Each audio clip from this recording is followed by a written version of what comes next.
नमस्कार, मी वर्षा तांबे, recce healer, वास्तू सल्लागार.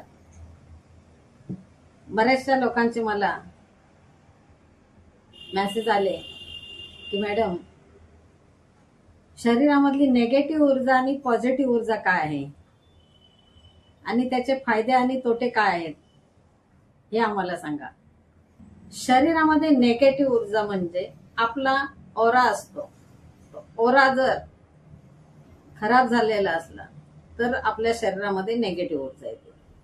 शरीराच्या आपल्या जे 7 लहर आहेत आणि 7 लहरमध्ये जर का आपली नेगेटिव्ह शक्ती जर घुसत गेली तर तो आपला ओरा कमजोर होत जातो, खराब होत जातो आणि मग हळूहळू आपल्याला आजारपणा येतो.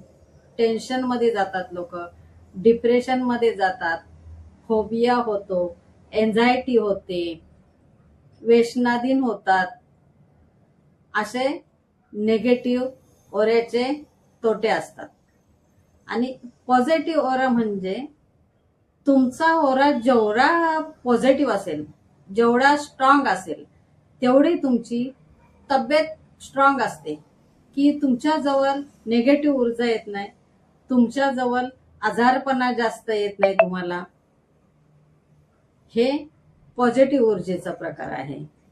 पॉझिटिव्ह ऊर्जा म्हणजे तेच आपल्या शरीरातल्या 7 लहर आहेत आणि त्या लहर जेवढा आपला ओरा स्ट्रॉंग असतो तेवढा ते आपल्या शरीराला प्रोटेक्ट करतात.